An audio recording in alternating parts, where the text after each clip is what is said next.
আমরা কি গরমে গোলাপ গাছ বসাতে পারি, বা এই যে ওয়েদারটা চলছে এই সময় গোলাপ গাছ বসানোর জন্য আদর্শ সয়েল মিক্স এবং পরিচর্যা কি হবে, এর ওপর কিন্তু আজকের ভিডিওটা বেস করে বেশ কিছু আমরা টিপস নিয়ে আলোচনা করব। তো অনেকের প্রশ্ন ছিল, দাদা তুমি কি এই গরমে গোলাপ গাছ বসাচ্ছ, বা এই গরমে গোলাপ গাছ বসাতে গেলে কি কি পদ্ধতি আমাদের মেনে চলতে হবে যাতে করে আমাদের গোলাপ গাছ ভালো মতো তৈরি হতে পারে এবং শীতের শুরু থেকে অধিক পরিমাণে আমরা ফুল পেতে পারি। অনেক বন্ধু বলেছিল আমাদের ফেব্রুয়ারি বা মার্চ মাস করে গোলাপ গাছ কিনে হয়ে ওঠেনি, তাই আমি এখন কি কিনে বসাতে পারি? তোমাদের এই সমস্ত প্রশ্নের উত্তর আজকে আমি এই ভিডিওটার মধ্য দিয়ে সম্পূর্ণটা তুলে ধরেছি, তাই ভিডিওটা সম্পূর্ণ দেখো। আর যারা নতুন রয়েছে অবশ্যই জানাবে তোমাদের ভিডিওটি কেমন লাগলো। নমস্কার বন্ধুরা, আপনাদের বাগানপ্রেমী বন্ধু আমি অনিশ আপনাদের স্বাগত জানাচ্ছি আমার ইউটিউব চ্যানেল এবং আমার ফেসবুক প্রোফাইলের মধ্যে। এখানে আপনারা বিভিন্ন গার্ডেন রিলেটেড ভিডিও পেয়ে যাবেন, তাই অবশ্যই সাবস্ক্রাইব অ্যান্ড ফলো করে রাখবেন এরকম ভিডিও আরও দেখার জন্য। তো বন্ধুরা, আপনাদের জন্য আজকে নিয়ে চলে এলাম গোলাপ গাছ প্রতিস্থাপনের একটি ইন ডিটেল ভিডিও। গোলাপ গাছ প্রতিস্থাপন আমরা শীতের মরশুমে দেখিয়েছি, এছাড়াও ফেব্রুয়ারি মাস করে একবার দেখিয়েছি, কিন্তু এই যে সময়টা আমরা গোলাপ গাছ প্রতিস্থাপন করছি এবছর সত্যি সত্যি আমিও নতুন, কারণ এই সময় গোলাপ গাছ আমি কোনো বছর বসিয়ে থাকিনি বা কোনো দিন আমি বসানোর কথাও চিন্তা করিনি, কিন্তু অনেকের প্রশ্ন অনেকের কথা মাথায় রেখে আমি এবছর এই গোলাপ গাছের প্রতিস্থাপনের ভিডিওটা নিয়ে এলাম এবং নিজেও প্রতিস্থাপন করে দেখছি গোলাপ গাছগুলো কীরকমভাবে তৈরি করা সম্ভব। গোলাপ গাছ প্রতিস্থাপনের প্রথম পর্বে আমি যেটা করছি মাটি তৈরি। এখানে যে মাটিটা আমি তৈরি করছি এর মধ্যে হাড় গুঁড়ো, নিমখোল, শিংকুচি, ব্যাস এই তিনটে জিনিস রয়েছে, আর এক্সট্রা কিচ্ছু নয়, কোনো খোল নয়, কোনো সিঙ্গেল সুপার ফসফেট নয়, কিচ্ছু নয়। ব্যাস এই তিনটে জিনিস এবং কম্পোস্ট এখানে নেওয়া হয়েছে 60% মতো, এবং নর্মাল গার্ডেন সয়েল নেওয়া হয়েছে 20%, আর 20% এখানে কাঠের গুঁড়ো ব্যবহার করা হচ্ছে। আপনারা কোকোপিট বা সিন্ডার বা ধানের চিটা বা ধানের তুষ যেটা আমরা বলে থাকি এর পরিবর্তে নিতে পারেন। এটার মূল লক্ষ্য হচ্ছে মাটিটাকে হালকা এবং ঝুরঝুরে করা। আমাদের ছাদ বাগানের জন্য হালকা এবং ঝুরঝুরে মাটি সব থেকে আদর্শ। আর গোলাপ গাছের মাটিতে যারা এই ধরনের খাবার বা এই ধরনের হালকা করা উপাদান দিতে পারবেন না, তারা বালির পরিমাণটা বাড়িয়ে দেবেন, অন্ততপক্ষে 30% মতো বালি দিয়ে দেবেন যাতে জল নিকাশি ব্যবস্থা ভালো হয়।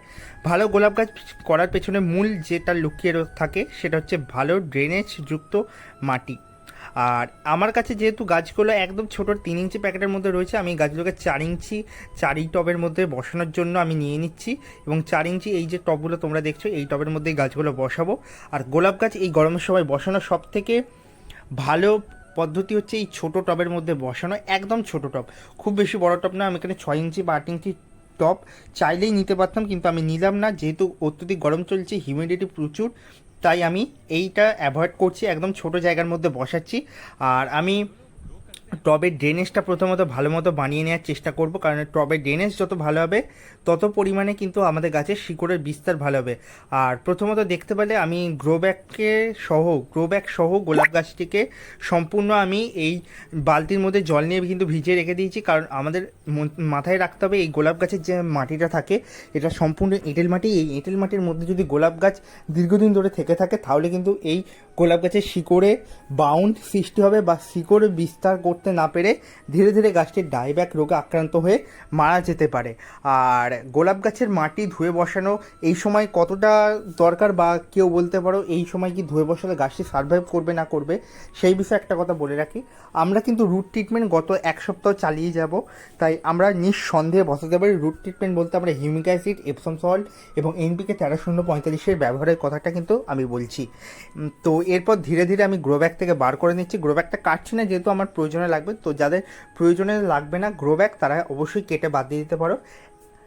তো এই 1 থেকে 2 টাকার গ্রো ব্যাগ বাঁচতে গিয়ে গাছের ক্ষতি করার কোনো দরকার নেই। আমার যেহেতু অভ্যাস রয়েছে আমি গ্রো ব্যাগ বাঁচি, অনেক সময় গাছ বার করে থাকি, তাই আমি বার করছি। তো এই গ্রো ব্যাগগুলোতে পরবর্তী সময় আমি কাটিং লাগাবো, ওই জন্য রেখে দিচ্ছি এখন, নাহলে আমি কেটে ব্লেড দিয়ে কেটে দু সাইড দিয়ে গাছটিকে তুলে নিতাম। তো এইভাবে তোমরা বার করে নিতে পারো, খুব সহজেই কিন্তু বেরিয়ে যাবে। আর এখানে গোলাপ গাছের ভ্যারাইটিটা তোমাদের সঙ্গে বলা হলো না, ভ্যারাইটিটা যতটা সম্ভব একটা রয়েছে বাকারা টাইপের গোলাপ, মানে যেটা ব্ল্যাক বাকারা বা পিঙ্ক বাকারা বলে সেই গোলাপ, এবং একটি রয়েছে ইয়েলো ভ্যারাইটির বা ইয়েলো সোভারিং এরকম কিছু নামের গোলাপ। কিন্তু গোলাপের এখন কালারগুলো দেখে বোঝার কোনো উপায় নেই, গাছের গ্রোথও খুব একটা ভালো নয়। তো তাই এখন সম্পূর্ণ সঠিকভাবে বলতে পারছি না, যে নার্সারি থেকে আমি কালেক্ট করেছি ওনারাও ঠিকঠাকভাবে বলতে পারেননি। তো এখন মোটামুটি মাটিটা প্রিপেয়ার হয়ে গেল, গাছগুলো এবার প্রতিস্থাপনের জন্য একে একে রেডি করে নিচ্ছি। আর গোলাপ গাছ প্রতিস্থাপনের সময় মাথায় রাখবেন আর্লি ইন দ্য মর্নিং কাজটি করার, এবং চেষ্টা করবেন গাছটি প্রতিস্থাপনের 3 থেকে 4 দিন শেডের মধ্যে রেখে তারপর বৃষ্টি বা খোলা আকাশের নিচে বার করা, এবং চেষ্টা করবেন যখন টানা রৌদ্র পড়বে তখন গাছটিকে একটু গ্রিন নেটের নিচে বা একটু বড় গাছের ছাওয়ার মধ্যে রাখা।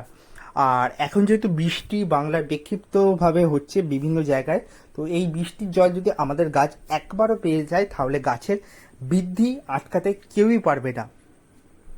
আর গোলাপ গাছ নার্সারি থেকে আনার পর যেটা মাথায় রাখতে হবে, গোলাপ গাছে কিন্তু প্রচুর পরিমাণে রোগ পোকা থাকে, যেটা রোগ পোকা বা ফাঙ্গাস থাকে, যেটা আমাদের অন্যান্য গাছগুলোকে ছড়িয়ে পড়তে পারে। তাই আমরা নার্সারি থেকে আনার সাথে সাথে আমরা একদিন গাছটিকে বাগানে রাখবো, বাগানে একদম সাইড করে রাখবো, রেখে সেই গাছটির মধ্যে আমরা একবার কীটনাশক স্প্রে করব, তার 2 থেকে 3 দিন পর একবার ভালো মতো ফাঙ্গিসাইড স্প্রে করব। তোমরা প্রয়োজন বোধে ফাঙ্গিসাইড আগে স্প্রে এবং পরবর্তী সময় কীটনাশক স্প্রে করতে পারো। তো আমি নর্মালি কিছুটা পরিমাণে দেখতেই পাচ্ছ টবের নিচে মাটি দিলাম, তারপর গাছটিকে একদম প্রতিস্থাপন করে বসিয়ে দিচ্ছি। তো আমি এখানে বাড ইউনিয়ন পর্যন্ত মাটি দেওয়ার জায়গা পাচ্ছি না বলে দিচ্ছি না, তোমরা যদি বাড ইউনিয়ন পর্যন্ত মাটি দিতে পারো সব থেকে ভালো হয়, তাহলে ওখান থেকে খুব তাড়াতাড়ি ব্যাসলস বেরোবে। আর এই গাছগুলো যেহেতু পরবর্তীকালে বড় জায়গায় শিফটিং হবে, তাই আমি এইভাবে তৈরি করছি। তাই তোমরা যারা মানে 8 ইঞ্চি টবে এখন মোটামুটি গাছগুলো বসাতে চাইছো, তারা এই ধরনের গাছ বসাতেই পারো নিঃসন্দেহে, কিন্তু শিকড়ের বিস্তার খুব ধীরে হবে। আর এই ছোট জায়গায় বসালে শিকড়ের বিস্তার 1 মাসের মধ্যে এত ভীষণ পরিমাণে হবে যে বড় জায়গায় তখন যদি আমরা ট্রান্সফার করি খুব তাড়াতাড়ি গাছ কিন্তু বেড়ে উঠবে। তো ধীরে ধীরে আমি কাজটা করছি তোমাদের একদম ধরে ধরে দেখানোর জন্য, তাই একটু ভিডিওটা লং হবে, দেখতে থাকো সম্পূর্ণটা। আর এই গোলাপ গাছ প্রতিস্থাপনে একটা কথা বলে থাকি, গোলাপ গাছ কিন্তু বেয়ার রুট করে বসানো সম্ভব। যারা সিন্ডারে বসাবে একদম বেয়ার রুট করে বসাবেন। আমি যেহেতু মাটির মিডিয়ায় বসাচ্ছি, পুরোপুরি বেয়ার রুট করছি না, অল্প একটু মাটি রয়ে গেলেও কোনো সমস্যা নেই। আর বলবো সিন্ডার মিডিয়ার থেকে মাটির মিডিয়াতেই গোলাপ গাছ করো, কারণ এখন যা গরম পড়ছে বাংলায় বিভিন্ন জায়গায় বিক্ষিপ্তভাবে, এই গরমের মধ্যে অত্যধিক গরমের মধ্যে যাদের সময়ের খুব অভাব, যারা দিনে 3 থেকে 4 বার জল দিতে পারবে না, যারা আমার মতো রয়েছে শখে বাগান করো, তাদের কিন্তু এই কাজটা করা কখনোই মানে দরকার নয় যে গাছকে খুব স্ট্রেসের মধ্যে দিয়ে নিজেও স্ট্রেসের মধ্যে থেকে গাছের পরিচর্যা করা। আমরা শখ করে গাছ করি, তাই মাটিতেই গাছ করলে সব থেকে ভালো হয়। আজ থেকে কিন্তু 10-15 বছর আগে কখনোই সিন্ডারের ব্যবহার ছিল না, আর সিন্ডারে যে গাছ হয় বলে সেটাও মানুষ জানতো না। মাটিতেই কিন্তু ভালো ভালো গোলাপ ফোটাতো এবং বড় সাইজের গোলাপ ফুল ফোটাতো। আর নর্মালি যারা গোলাপের নার্সারি বা গোলাপের হাব নার্সারি, যেগুলো আমরা শিকরপুরের টাইপে বা মেদিনীপুরের টাইপে আমরা বলে থাকি সাইডের দিকে, সেই নার্সারিগুলো দেখবে ওখানে বেশিরভাগ গাছ কিন্তু মাটির মিডিয়ায় থাকে, এবং মাটিতেও দুর্দান্ত গাছ হয়, যেগুলো মাদার প্ল্যান্ট আমরা বেসিক্যালি বলে থাকি। গোলাপ গাছ করার পেছনে মূল যেটা প্রয়োজন সেটা হচ্ছে গাছের ঠিকঠাক টাইমে খাবারের প্রয়োগ করা। গোলাপ গাছ প্রতিস্থাপনের 1 সপ্তাহ আমরা রুট ট্রিটমেন্ট করবো, একদিন ছাড়া ছাড়া গ্যাপে হিউমিক অ্যাসিড এবং এপসম সল্ট গাছে স্প্রে করবো বা টবের মিডিয়ার মধ্যে দেবো।